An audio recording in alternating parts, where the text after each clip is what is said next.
lieutenant in charge had been a patient of mine and was a friend of my father's who was retired SAPD.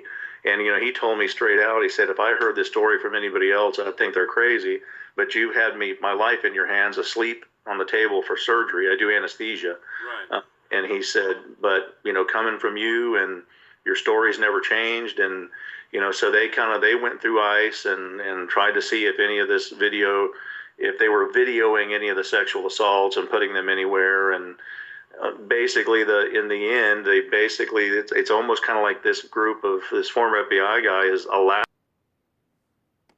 assaults and putting them anywhere. And it's almost kind of like this former FBI guy is allowed to do it, sort of, which is like what I kind of wondered all along. Is if I went following people around and tampering with their cars and standing around their front doors, I'd be arrested pretty quickly. And these guys were so brazen. This wasn't surveillance from afar, or I kind of think that car's following me, or I kind of think that person's following me. These were people literally standing in front of our windows right until you would come walking down the sidewalk, and they would run and jump in a car, or 3 cars following me, jockeying around at 2 in the morning on a weekday, coming home from her house and shooting the finger at me when they would drive by, or trying to block me in until I'd finally maneuver my way around, and they would drive by, or trying to block me in until shooting the finger at me when they would drive by, or trying to block shooting me the in finger. I guess they're until going like I'd this. finally maneuver my way around. And the only good thing about being in Texas is what ended the stalking was when the sheriff came out to my house and said, you know what, you live in a rural area. If it's nighttime and they're on your property, shoot them. And this was not, there was not anything that was questionable about what was going on. So, well, good for you for defending yourself. And y'all hear that, y'all? Was out to my house and said, you know what, you live in a rural area. If it's nighttime and they're on your property, shoot them. And this, all right, y'all. So we gotta move to a rural area. we gotta move. That's what the sheriff came to his crib and told him, say, hey, you live in a rural area. If they on your property, shoot them. You know what, you live in a rural area. If it's nighttime and they're on your property, shoot them. And this was not, there was not anything that was questionable about what was going on.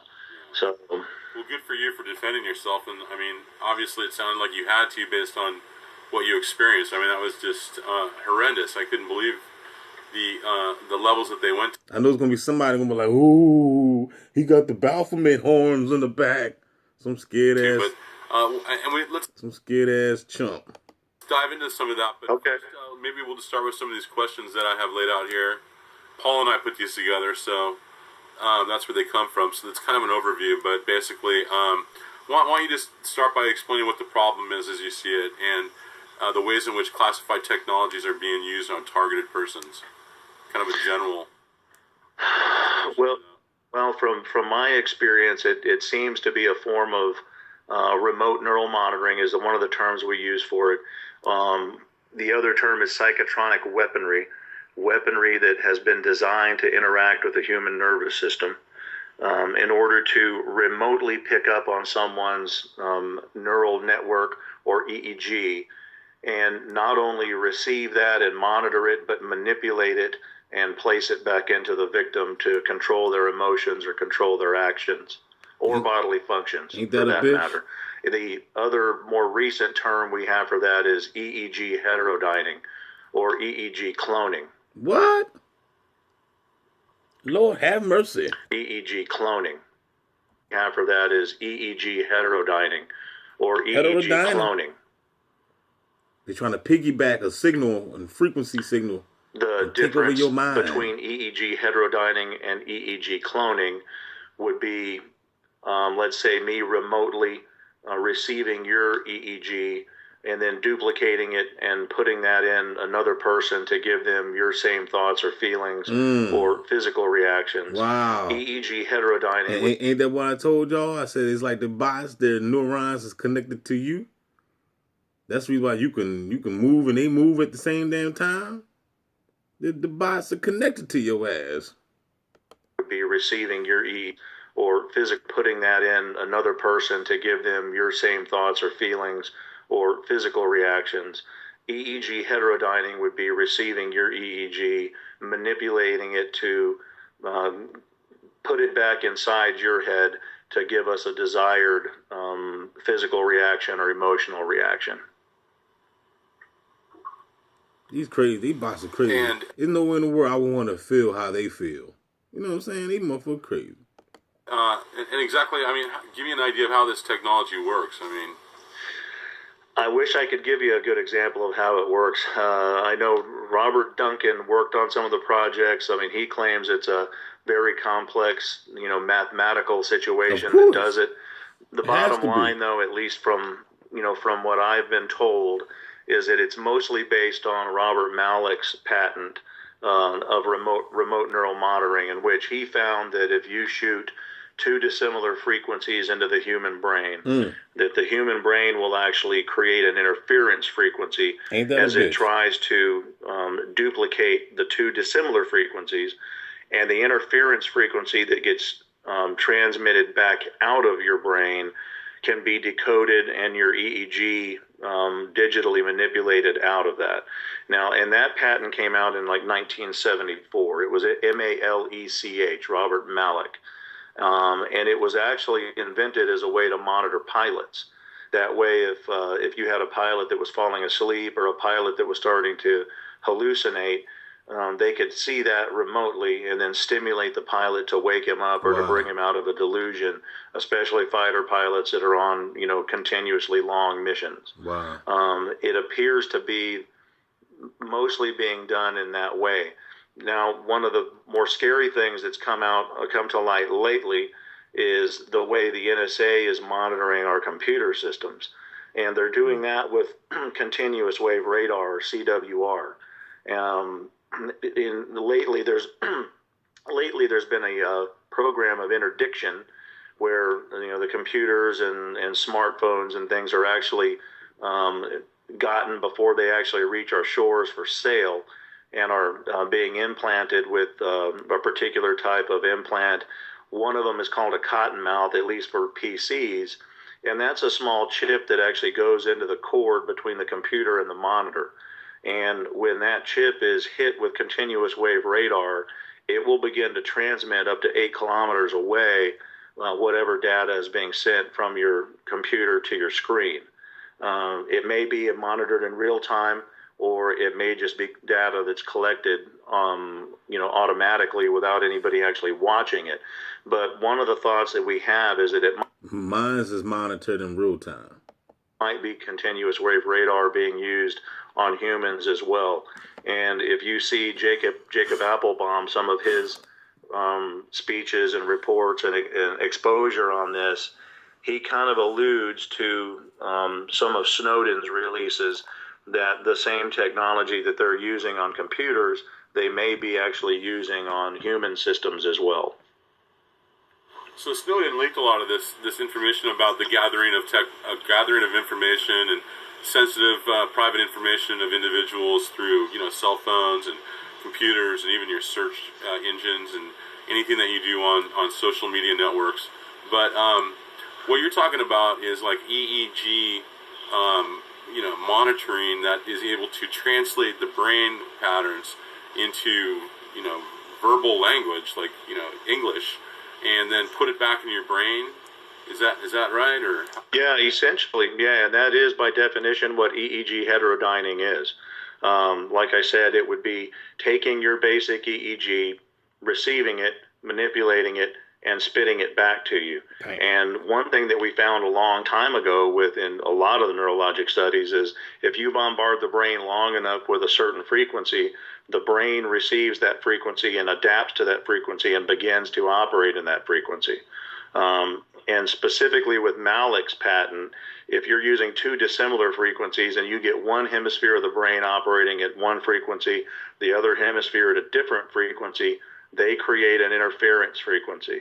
And we know the brain transmits. That's why we can actually look at an EEG. Now, traditionally in medicine, we're using it with leads on the scalp. And that was the whole point of his patent, is that you no longer actually had to have leads on the scalp, that it could be done remotely with radio frequency. Wow. Now, that's not that's not in sum the total of what these victims are experiencing. That's the monitoring and maybe some of the emotion manipulation. Also, you can control the brain into making the body twitch or making the body do just about anything, since everything's controlled by the brain. But they're all making the body twitch, y'all. I'm pretty sure y'all experienced that. Also seems to be a directed energy component to the victimization of these people, because most of them are also complaining, eye burning, skin burning, and what would appear to be microwave energy based weapons, body heating. Most of those techniques used for sleep deprivation.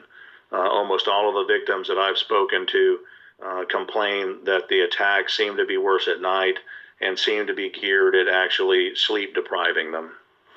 Tell me more about how that technology works, though. Well, the directed energy weapons have been worked on for some time, and if you look at the addendum, the Army's addendum to the technology of non-lethal weaponry that came out late 80s, they clearly talk about using direct microwave energy as a weapon. We're already seeing that in the active denial system, millimeter wave system, Silent Guardian, which is a joystick-controlled millimeter wave weapon that is actually being used experimentally in at least one Los Angeles prison. That way, when prisoners get out of line, a guard can actually manipulate the beam and burn the person until they get out of the way of the beam. So that's been worked on, for some time now. How it's being delivered, possibly via satellite or being delivered long range, is classified technology that hopefully will eventually get somebody that's a whistleblower to tell us more about how that's done. From what And they can just beam you ass, and I'm pretty sure y'all saw those military videos when they got those big ass frequency machines on top of those army trucks, those army jeeps, and they could just beam or emit a frequency at a group of people to control the crowds. Yeah. That's sci-fi, player. Sci-fi. I've been told by some of my contacts that a lot of this is being done, especially the weaponry by satellite. There's been other, world leaders, that have complained about hearing voices and being attacked with directed energy. Of course, most of these victims that complain about it are immediately sent to a psychiatrist who won't Google anything or won't look at any of their research. But the directed energy component has been around for quite a while. How it's being used on such a grand scale is yet to be seen. But it's been demonstrated that it can be used in short range, like over, kind of a network or within proximity to someone, using, whatever the techniques are or whatever the tools are, but it can be delivered like someone next door to you or outside in a car. Yeah. They've already, like I've said, you've seen the active denial system. Now it does, that's basically mounted on a Humvee. As far as what I've seen, a lot of victims complaining about possible handheld directed energy weapons that are being used on them possibly by a neighbor or someone from a car. I think most of what we're dealing with in the victim population is probably satellite based or something much more remote than that. I know in my personal studies, I've actually taken victims onto a ranch here in Texas where there's no power lines, there's no cell towers. You can do RF scans on the property and see that it's pretty clear. And these victims still hear voices, they still get attacked. I've done the same thing by taking victims in a boat into the Gulf of Mexico to escape the possibility of it being handheld weapons or neighbors. They still hear voices, they still get attacked. And some of the victims I've talked to, they're probably a little better explaining their situation, have even got on planes and flown to other countries. I had one victim who's pretty well off financially that actually flew to Cuba to try to get away from this, and was still hearing voices and still being attacked even in Cuba. And just so these are all people that were professionals, were educated, were functioning in society just fine, and most of them were between 30 and 40 when they first started getting victimized. much older than you would typically see somebody all of a sudden come down with schizophrenia, and no reason to have all of a sudden developed an acute delusional disorder. Fact. And I know in some of the questions I've been asked before is how do you determine whether this is mental illness or this is somebody being victimized? And probably the two biggest discriminators that I've seen to determine that are most of the victims are educated, most of them were functioning, most of them are professionals. I've talked to a lot of doctors, a lot of lawyers, whistleblowers from the National Geospatial Agency, a couple of whistleblowers I've worked with from the NSA. These were functioning people. And they can tell you the day they started hearing voices and started experiencing attack. And typically it's in the 40s, late 30s, early 40s, with no history of mental illness and high functioning in society prior to that day. The other big discriminator is with true mental illness, even bad schizophrenia, medication works. And I being a physician, I certainly don't want to come off as saying that everybody that hears voices is being victimized by technology. There's mental illness. Schizophrenia exists. Schizophrenia usually responds to medication. And in some of these victims that have been forced either by a licensure board or by their occupations, in a job setting to seek psychiatric help, many of them are placed on medications meant for schizophrenia or for delusional disorder. And so they're stuck on these medications and they're still being attacked and they're still hearing voices. The symptoms won't subside with traditional psychiatric treatment. And with that being said right there, I don't know if y'all remember Bella. Comment down below if you remember the target individual, Bella. I haven't heard from her. She don't post no more. Maybe she's on another channel. I don't know. Maybe she's on BitChute. I don't know. But anyway, she had a nice channel. She still got her channel up. But she don't post on that channel no more. But what I'm saying is that she spoke about that too, because she started doing It's fascinating. Yeah, I know. She started taking the medication, and I was real, I was kind of like shocked by it. I was like, God, why would you go there? You know what I'm saying? And but for the record though, don't get on medication, y'all. You know what I'm saying? But what I'm saying is that she even admitted it. She said she was taking, because she was receiving the voice to skull, right? And she said she took the medication, and she said that it did not work. She said it. She said the medication did not stop the V2K. So look at the situation now. Now all of a sudden, you receiving V2K, you being gang stalked, and you on drugs. So now you just basically all the way fucked up. You see what I'm saying? So don't go the drug route. You know what I mean? Don't go to the CVS. You gotta understand CVS and Walgreens. All that shit is witchcraft, by the beast, man. It's a drugstore. And it's designed to get you hooked on drugs and make you further become a bot, a zombie. You know what I mean? So I'm going to stop this video right now and I'm going to do a part 2. I'm going to post this one up and I'm going to come back and finish the rest off because the video is long and I'm already almost at 20-minute mark. So I'm gonna post this up right now. Comment down below if y'all want to see part 2. Don't forget to like, share, subscribe. You know what I mean? This is all facts right here, and this ain't got nothing to do. Well, anyway, I'm gonna stop it right now. I'm not gonna say no more. Just make sure you like, share, subscribe. Holla back.